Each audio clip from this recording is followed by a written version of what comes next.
আসসালামু আলাইকুম রহমতুল্লাহি ওয়া বারাকাতুহু। কেমন আছেন সবাই? সকালে আল্লাহ তাআলার অশেষ রহমতে ভালো আছেন আশা করছি। আমিও আল্লাহ তাআলার রহমতে ভালো আছি। চলেন আজকে শুরু করা যায় আমাদের নতুন ব্লগ ভিডিও। আশা করি সকলে ভালো লাগবে।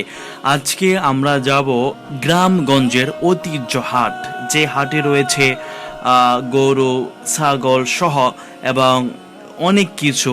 আমরা পাশাপাশি বের হয়ে গেছি বাড়ি থেকে আমরা গ্রামের রাস্তা ধরে আমরা চলতে শুরু করলাম। এটা হচ্ছে যে আমি গিয়েছিলাম এক বাড়িতে, আমার আত্মীয় বাড়ি। আমরা সেখান থেকে বের হয়েছি।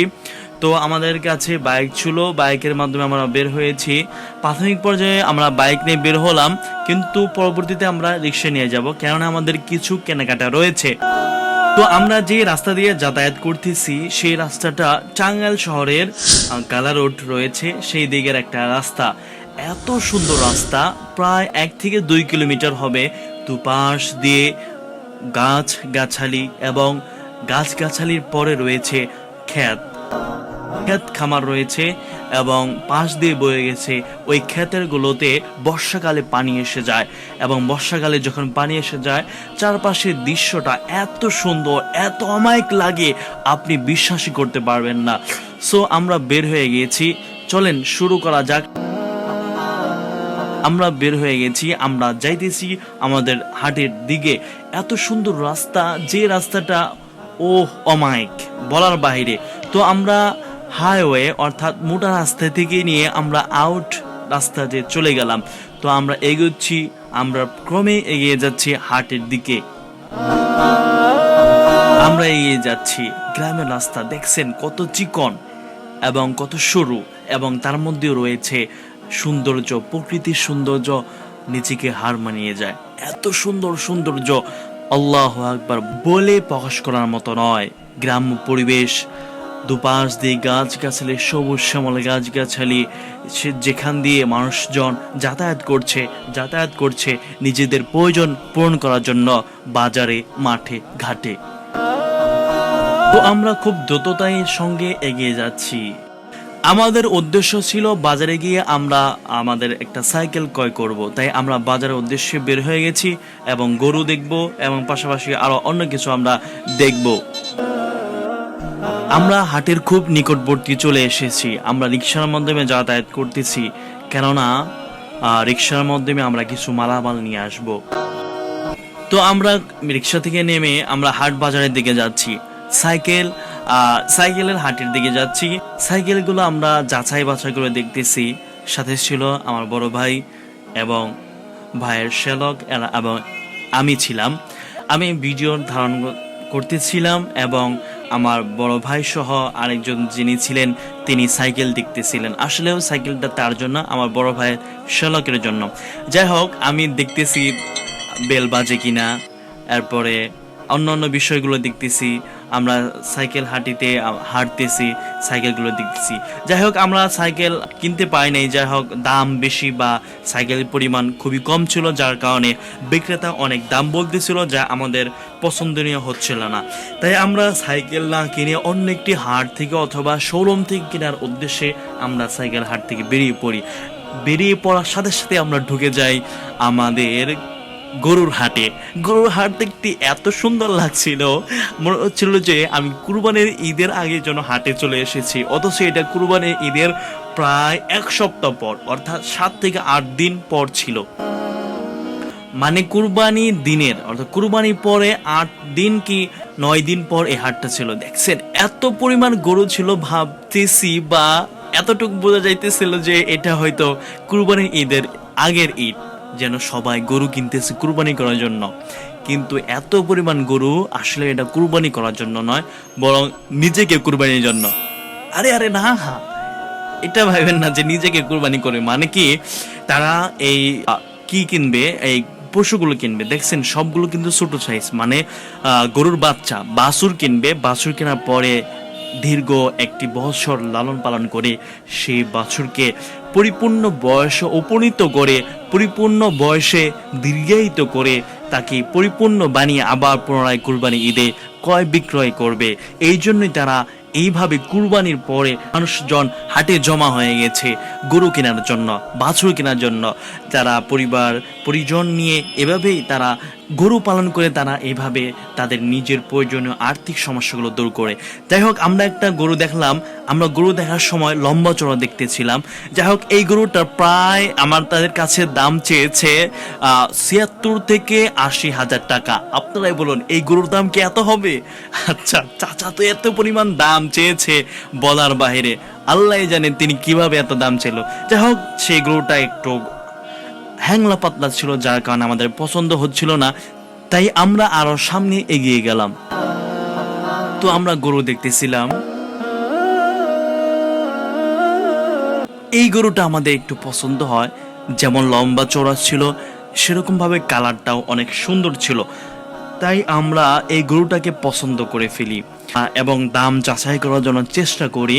তিনি তো আমাদেরকে বলতেছে যে যাই দিবেন তাই খাবে, কোনো সমস্যা নাই গরুর, কোনো সাইন্টিফিক নাই, এটা গরুর কোনো সমস্যাই হবে না, যা দিবেন সামনে। বাড়িতে যাওয়ার পরে খ্যার খাবে, শুকনা খ্যার দিতে পারেন, শুকনা খড়কুটা দিতে পারেন, অথবা ভেজা খড়কুটা দিতে পারেন, ভুসি খেলাইতে পারেন, ভাত খেলাইতে পারেন, মানে দুনিয়ার যা আছে সব কিছু বলে গরু খাইতে পারবে।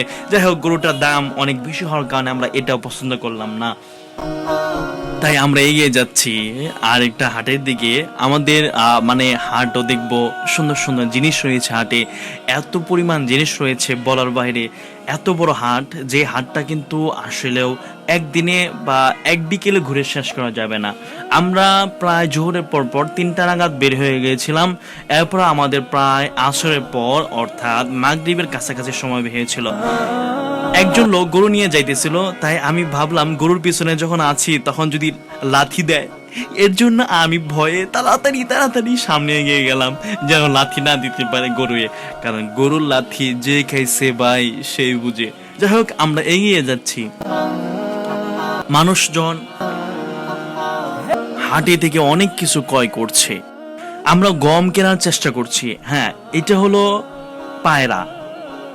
আমি দেখতেছি পায়রাগুলো, আর নিচে যে পড়া ছিল ধানের মতো ওটা ছিল গম। আচ্ছা, এটা ছিল ভুট্টা। হ্যাঁ, এটা ভুট্টা দেখতেছেন, গ্রাম্য যে ভুট্টাগুলো। আচ্ছা, এটা কি আপনারা বলেন তো? আচ্ছা, আমি বলে দিচ্ছি এটা কি। এটা আমরা প্রথমে বড় জিরা মনে করেছিলাম, কিন্তু এটা হলো পায়রা। এটা কিন্তু পায়রা, ভুল করবেন না, এটা বড় জিরা না। আর ওটা হলো যেটা দেখতেছি ওটা হলো ঘাস। হ্যাঁ, এটা হলো ঘাস, ওই যে গরুকে বা গবাদি পশুদেরকে যে ঘাসগুলো খেলানো হয় সেই ঘাসের বীজ। এইটা কিন্তু পায়রা, ঠিক আছে? আপনারা ভুল করবেন না, বড় জিরা মনে করে। আচ্ছা, একটা যাচাই করার পর আমরা আরেকটা যাচাই করতেছি যেন আমাদের পছন্দ হয়ে যায়। তো তিনি দেখাচ্ছে আমাদের পার্থক্যটা। নিচে যেটা ছিল এটা একটু নিম্নমানের, এবং তিনি যেটা নিলেন সেটা হলো একটু উচ্চমানের, এবং আরেকটা যে বের করছেন ওটা আর একটু উচ্চমানের। আচ্ছা, আমরা অনেক কিছু দেখতেছি।